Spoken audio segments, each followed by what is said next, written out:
유튜브 알고리즘이 최근에 변경되어 작은 채널에서 성장하는 것이 말 그대로 수십 배 더 쉬워졌습니다. 제가 공유하려는 몇 가지 사항을 구현하고 이러한 사항을 잘 구현하지 않으면 여러분의 게시물이 데드존에 갇히게 될 것입니다.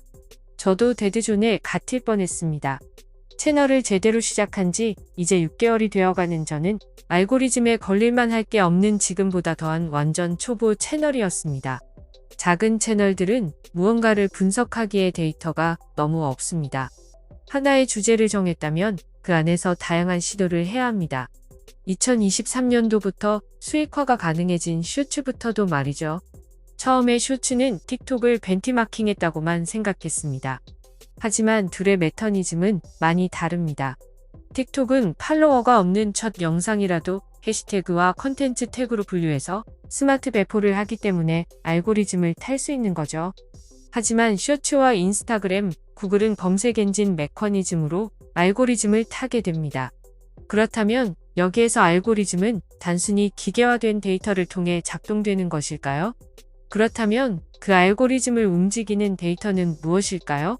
매번 트렌드와 실시간 검색어 등으로만 의존하는 건 어찌 보면 큰 바다에서 방향성을 잃게 될 수도 있습니다.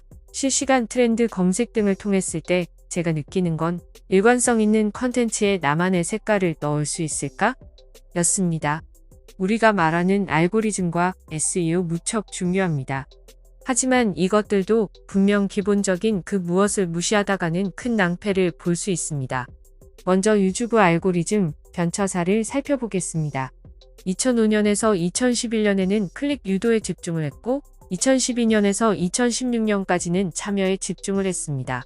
그 후 현재까지는 안전에 집중을 하고 있습니다. 클릭률을 높이려면 제목과 썸네일이 중요하고 참여가 높으려면 이탈률이 낮아야 하며 안전을 높이려면 제목과 설명이 중요합니다. 지금 현재 조금 더 발전된 모양은 통일성입니다. 여러분들도 다 아시겠지만 한 채널의 통일성은 현재 매우 중요한 알고리즘의 변화입니다.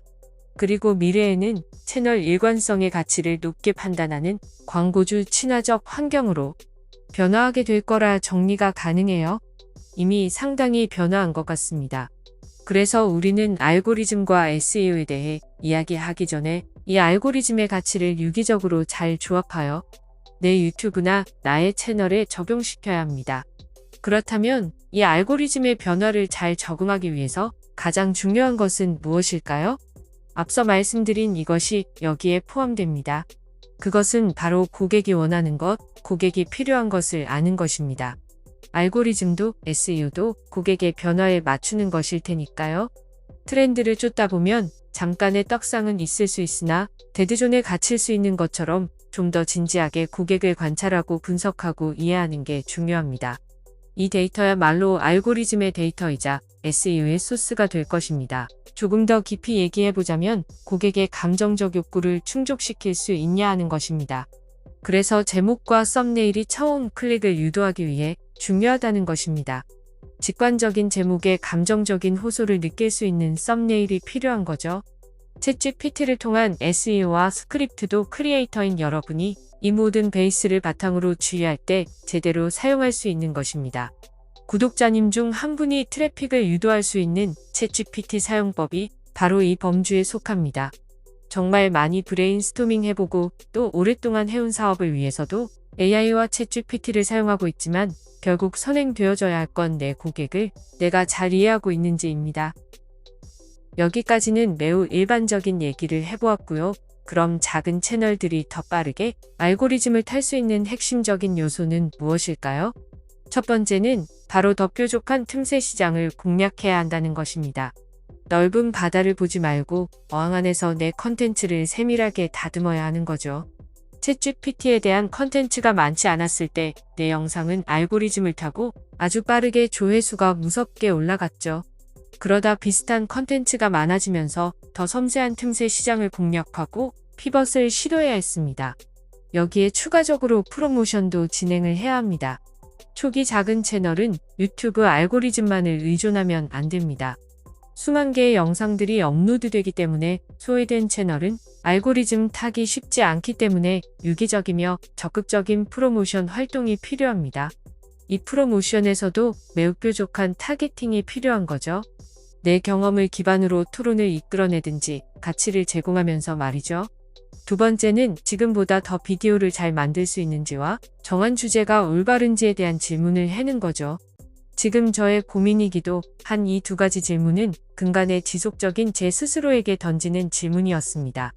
누구나 조회수를 높이며 알고리즘 타는 채널로 만들고 싶지만 사실 위 두 질문에 대한 답을 발견하지 않으면 노력만으로는 개선되지 않는 문제입니다. 그래서 세 번째는 피벗할 때를 아는가? 입니다. 노력만으로 개선될 수 있는 문제가 아니라면 이젠 기본 베이직 위에 피벗을 시도해볼 차례입니다. 이상 작은 채널이 성장하기 위한 방법들에 대해 알아봤는데요. 잊지 말아야 할 것은 작은 채널일수록 더 뾰족한 틈새 시장 공략하는 것과 하려는 컨텐츠의 주제를 원하는 고객, 필요한 고객에 대한 더 디테일한 타겟팅입니다.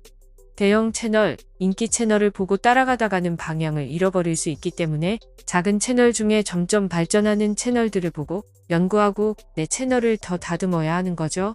사실 저도 경험이 많지 않아 이 모든 것들을 많이 놓칠 뻔했습니다. 같이 한번 프로젝트 해볼까요? 다음 영상에서는 적극적인 프로모션에 대해 알아보겠습니다. 감사합니다. 메타저고리였습니다.